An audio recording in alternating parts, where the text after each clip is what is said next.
Hi,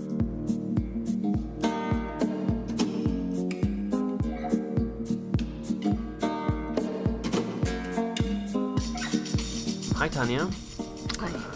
We're going to speak about your book entitled Lands and Capitalist Relations on an Indigenous Frontier. Thanks for talking to us. Tania, you did research with indigenous farmers living in the highlands of Sulawesi, Indonesia, over a period of 20 years. When did it occur to you that you wanted to publish this book, that you had enough material that something needed to become of this? Well, I began this project on a postdoc, and so it was always a bit of an unusual type of research. I didn't have the initial 1-year full-length fieldwork, which is typical of dissertation research.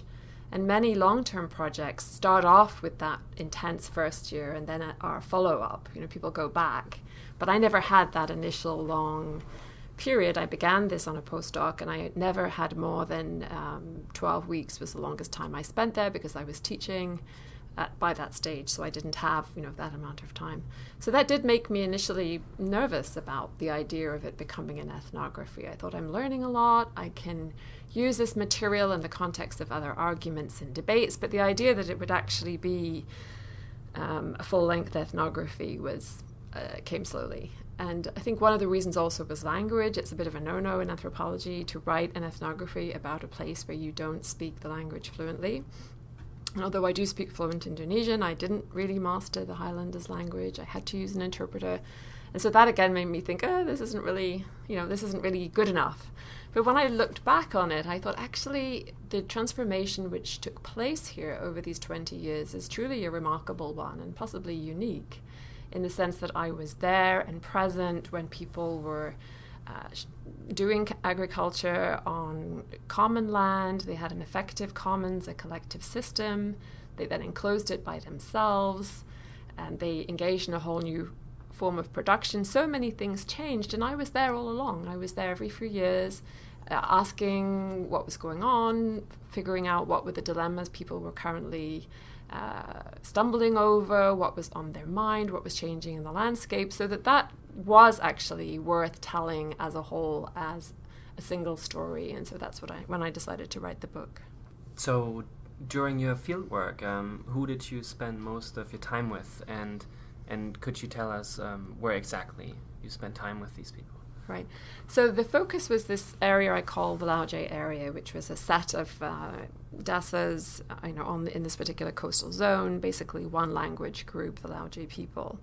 And initially, I ranged really widely, but I spent time in each of the dasas and the coast and in the hills.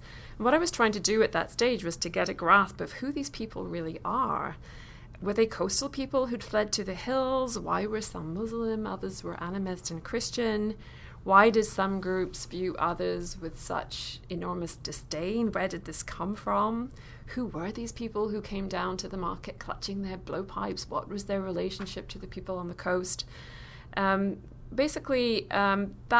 set of relations, and what I tell now in chapter 1 is that kind of history of social and economic and cultural relations. That took me about a decade to figure out by virtue of moving around and trying to get a sense of what had happened in different watersheds, in different rivers, systems, and slowly piece together what I now tell as this authoritative narrative. But that did not come easily. So that was the sort of the ranging period of the research.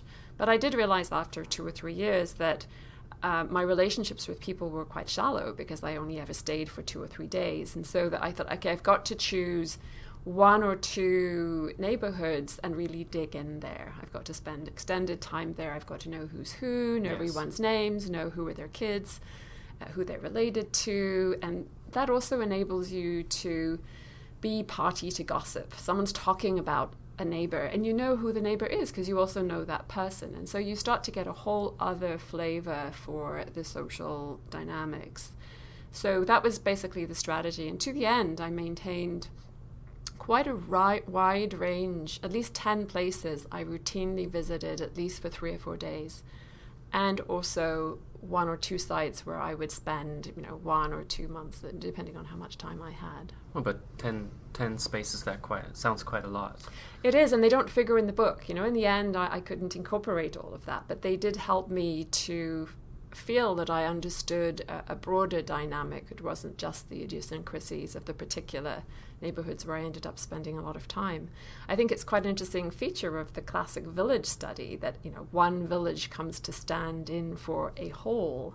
Mm-hmm. But I was very aware in the Laogai area right from the beginning that there was no neighborhood that I could say represented that whole, because the dynamics of the landscape, what would grow, who the people were, why they were there, was actually quite a spectrum. And so I had to understand that broader dynamic, even in order to dig into a particular place.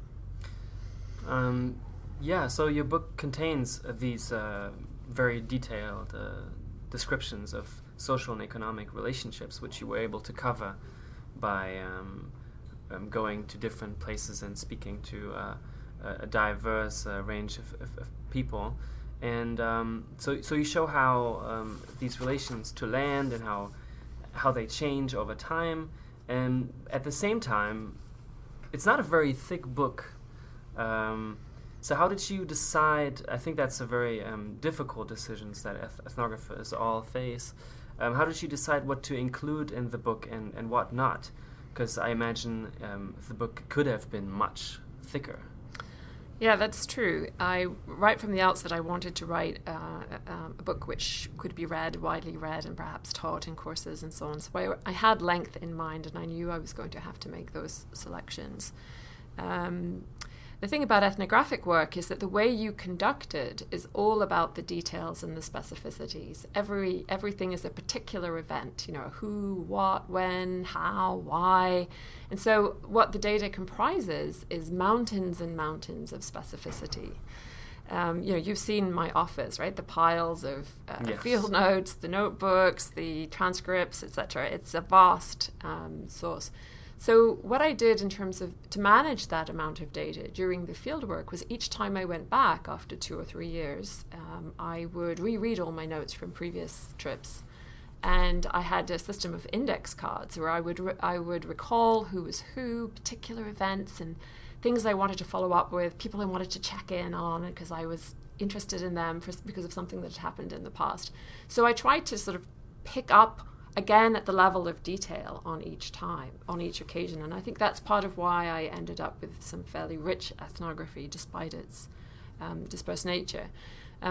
So there's on the one hand, there's the density of how we do ethnographic research. And then there's the completely different project of how do we tell the story. And I think we're not very well trained for that. And I would say I'm personally not a natural storyteller. It's something I've had to learn how to do. But what I realized when I started to think about the writing was that I would have to be selective. And in some ways, I'd have to think of myself more like a writer of fiction. Not because I was going to make up the story, but in the sense that a fiction writer has to think about what's the cast of characters? How many people can a reader actually deal with as a cast of characters? So of all the characters, of all the places, which hamlet? Of all the people in that hamlet, which people would I actually foreground? Not that I would put words into their mouths, but I would use their words and not the words of 5 other people who probably said very similar things, but I hadn't introduced them, so yes. I would not use them, right? So it is very much about selection. And then also thinking about the arc of the story. It has to unfold. And readers have to know certain things at certain times. So the question of what you introduce when. Have I given you enough background so that you can understand a story I'm now going to relate? And so for that, I relied partly on my readers of the draft, you included, people who read it and were either confused or thought, okay, so there was something they needed earlier in order to be able to understand this. So you're always working forwards and backwards. And then sometimes I could see, from people's margin notes or lack of margin notes, okay, I lost them here. Too much detail, their eyes glazed over. This has to be sharpened up, right? I have to move the pace of the narrative somehow. So yes, it is a writing art, and I don't think I'm the best at it, but I have very much been aware of the need to cultivate that art if I'm actually going to get people to read this book. I'd like to speak about the title of your book, Land's End, which even sounds a little bit dramatic. It suggests a situation in which a limit is reached, or that's how I understand it. And how should the readers understand this limit? Is it the limit of land, or is it people that are pushed to their limits? Well, obviously it's both, and it's a play, on that kind of double meaning. But it was important to me when I finally hit on that title, because it struck me, in part it comes out of the ethnography. It was what people would stress when they talked about what had really changed in their world. They would say, we're out of land. And that for them was something completely surprising and dramatic. You live on a land frontier. There's always more forest over the next hill or the one after that. The idea that you could actually be a Highlander and have no access to land and no frontier to expand into was something very significant to them. And so it was partly reflecting on that. Why was that the big deal? They didn't say, oh, our relations have changed, or we're dealing with capitalism. That was my vocabulary. Their vocabulary was, we're out of land. So that was part of it. Secondly, historically in Southeast Asia, there have been relatively open land frontiers. If you compare it with India, for example, where colonial forest boundaries were tighter and more firmly established. You compare it with China, where population density has historically been, so much higher, that a lot of Southeast Asia has actually had an open land frontier in many of these islands until very recently. And that's one reason why the extent of landlessness is not as extreme in Southeast Asia, or hasn't been. So paying attention to the fact that these land frontiers have been the kind of escape valve. They've been the place where people could expand, where migrants could go, when shoved out of other places. The fact that that is now coming to an end across the region actually is something important to point out. In other work, I've looked at the kind of regional dynamics of that in the book I did with two colleagues called Powers of Exclusion, where we look right across Southeast Asia to see what's happening with land and land frontiers. But this was a particular example of it, an experience of land coming to an end, and the question of why and how that happened, I thought was a story that should be told. But the third part is definitely the sense of, we're at the edge of a cliff here, and that sense of desperation. The last time I was there, 2006 and 2009, a lot of people were in a pretty desperate situation, and they really expressed this feeling of being stuck, like no way out. What are we supposed to do next? We want to farm, we have no land. We'd like to work and get jobs. There's nothing around here. Even if we go further afield, the wages we can make are hardly enough just to pay our own expenses, let alone bring anything home to our families. So there really was this sense of desperation, of a dead end, of really being stuck. And I think that's important to point out as well, because there's many romantic ideas about life in the countryside, and especially among Indigenous people, the idea that somehow they've got this all figured, that they have these practices of sustainable farming, they're never going to take excessive ecological or market risks, they somehow will always be able to sustain themselves, so you don't need to worry too much about people like that. And yet here they were, people who should be the icons of this kind of sustainability had actually really run out of options, and had really were lost as to what they were supposed to do next. And again, it's perhaps extreme in this area, the lack of non-farm options, that the fact that there's so little work in the entire province, not just locally, but anywhere in the province, wage work is extremely scarce. So, it's definitely not Java, stuffed with opportunities for, petty production and so on. But there are lots of places like this where basically agriculture has been the means of subsistence. And when that gets undermined, as it was radically in this case, it's not the case that there's just other options out there waiting for you to move into them. And it was to express that sense that I also used this concept of dead end. So it's not just land that is not an available resource anymore. It's also hope that the indigenous farmers are losing and options to use this land. Yes, or to have a viable alternative. They weren't opposed to alternatives. If someone had come along and said, we're opening a factory, down on the coast here, send your teenagers, we'll give them work, they'd have been ecstatic. It wasn't that they were opposed to these things, it's just that there was nothing like that. Hence this sense of, the dead end. So you draw on Karl Marx's theories in your book. It's not necessarily a thinker you would find in many ethnographies, or maybe readers and students will think, oh, that's not the most recent theory in anthropology. So what is it in his thinking that made his theoretical work attractive for Land's End specifically? Well, for me, it begins with this question of means and relations of production. I can't imagine going to any place that I'm trying to understand and not starting my inquiry by trying to figure out who are these people, how are they living here, what are they living on, what's their source of livelihood, do they farm, do they own land, do they rent it?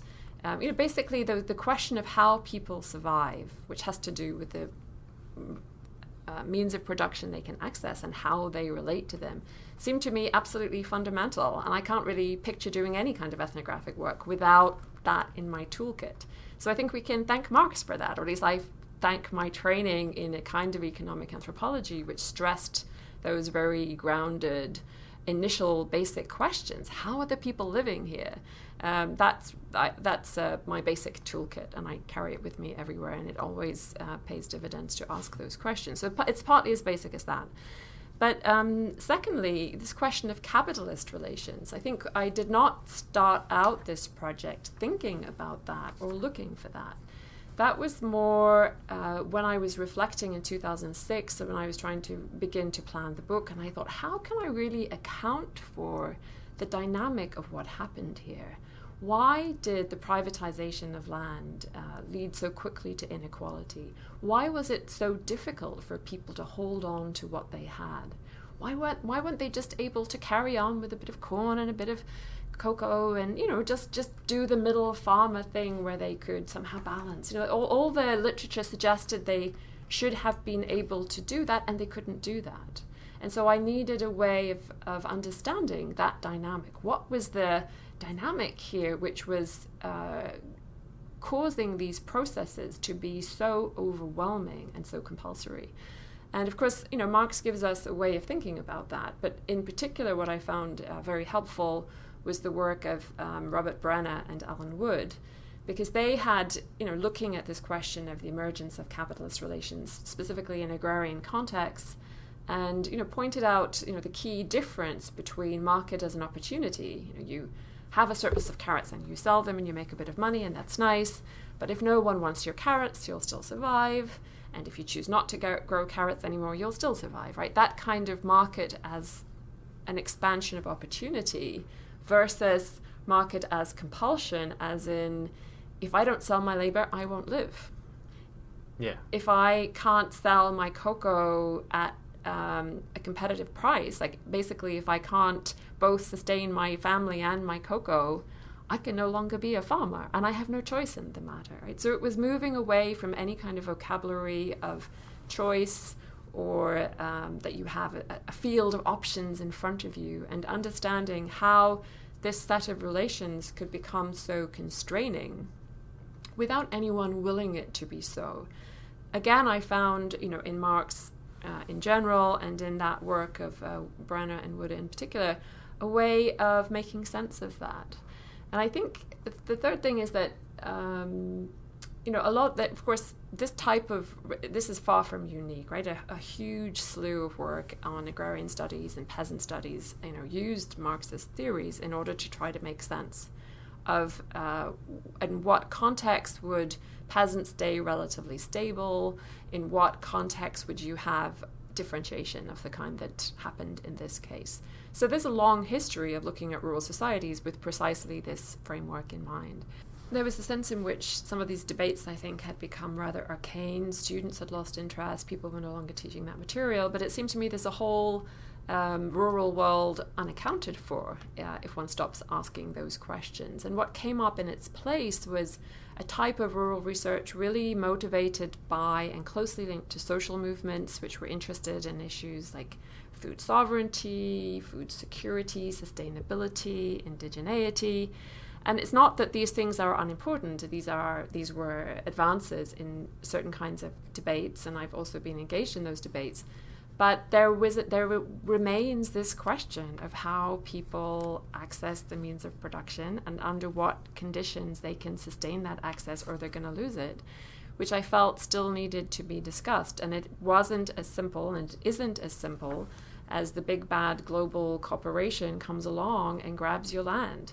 The kinds of things that the old peasant studies literature looked at in terms of these very specific local processes are still going on. And as I show in this book, they're also going on in what you might think of as unlikely places. Among Indigenous Highlanders on the back of beyond, you wouldn't have thought that was a place where you would study capitalist relations. And yet that's precisely what emerged before my eyes. So that's why I found this framework useful. I think that one of the problems with some of the literature inspired by Marx is it became sometimes not only arcane, but also rather soulless, bloodless. Right? You had the sense that here are these figures, landowners and workers and landlords and so on. But again, I thought I had an opportunity with this material to use those analytical categories, but still tell a story of actual people wrestling with difficult situations, trying to figure out how to treat their neighbors and their sisters and brothers under this new regime. So that it was a way of bringing that analytic back in, but in a way that I hoped would speak to a new generation and clarify why one should still attend to these things. So the capitalist relations on this Indigenous Frontier are not just capitalist. You also try to describe these relations as rich ethnographically, maybe emotionally, maybe you also speak about kinship. So although you use Marx and this theoretical toolkit, it's not just capitalist relations that you're interested in this book. Well, I think capitalist relations are, of course, linked in with other relations, especially in rural contexts, as many people have noticed. The person to whom you relate, let's say, as in a relationship of landlord and worker, may also be your brother or your cousin or your next-door neighbor, right? So these are dense relations, and that makes them complex things to negotiate, particularly in a period of transition. At what point do you say to your sister, you can no longer plant your corn here because I'm going to plant my cocoa, and you're excluding your own kin from access to the means of production. And yet you may feel, and it may be the case, that if you don't expand your cocoa, you're not going to be able to have a viable farm. There's all kinds of things pressing in on you. So that makes for a kind of a drama, a kind of a dilemma. And so these are, what I'm able to tell here is how capitalist relations can emerge among people, blow by blow, piece by piece, as this new set of relations is formed, not because anyone had a master plan and said this is how it's supposed to be reorganized, but I can really show how they emerged in situ. It's not a particularly uplifting story. I think many people are going to find it a bit of a grim one, but we need to reckon with it. So I guess now it is safe to say that you are an expert of Indonesia. You've spent so much time in this country, and so do many people ask you for advice, especially given that you are interested in these contemporary issues of poverty and of landlessness? And do they want to know how can we improve our lives? How can we improve the lives of the rural poor in Indonesia? And what do you tell these people? People do ask me, but not as often as you might think. I think that a lot of improvement interventions, as I wrote about in my previous book, The Will to Improve, people approach that question often already with a bit of a diagnosis and a prescription in mind. So they already have are pretty sure in advance that the problem is, let us say, insufficient exposure to markets or the need for new technologies, more productivity. Like, people often come bearing recipes. And that's also true for social movements, right? That may well approach a place like this and say, well, clearly the solution lies in restoring your collective tenure regime, doing more sustainable mixed forms of farming as you did before. So, people are not that often approaching me with an truly open mind as to, okay, so given that this is the situation in this particular place, what do you think should go on there? Of course, answering that question, if that question is asked, is extremely difficult, because I do not believe, and again, this comes out of my study of development interventions, that outsiders bearing prescriptions actually, can change things in, cut them anew from whole cloth, right? I mean, the landscape is there. These capitalist relations are now in place. Land has been privatized, like it or not. This is now the situation. So my general discussion is always, well, you've got to pay attention to these specificities. You can't wish them away, right? This is actually the landscape. These are the people. This is their history. This is what they're doing now, and this is the point you have to begin from. But in this case, I think there is another element. I mean, the extent of abandonment, the lack of options, is probably pretty extreme. The fact that there's, in many otherwise extremely forsaken rural places, most rural people are in fact surviving on remittances and state transfers, right? All of the Latin American transfer programs which are going on now, Bolsa Familia in Brazil and so on. A lot of rural people survive based on state transfers, which actually supplement very difficult rural situations. So I think actually we need more of that in Indonesia, frankly. I think that there's a lot of people living in rural areas for whom there are not new jobs just ready and waiting. Nevertheless, their life they can no longer continue to live as they have in decades past because conditions have changed. In this case, their land has come to an end. Their crops are, in disarray. And so other kinds of support need to be brought in. And I think there's no shame in that. In fact, even in European countries and North America, large parts of the population actually survive, at least in part, through state transfers. We have these distributive mechanisms. And the fact is we need them, and rural people need them too. So that would be one thing I would say. Indonesia really needs to step up the attention that it pays to people who are living in rural areas. And the reason why they have not done that is because of this powerful myth of the indigenous, of the farmer, of the self-sufficient villager.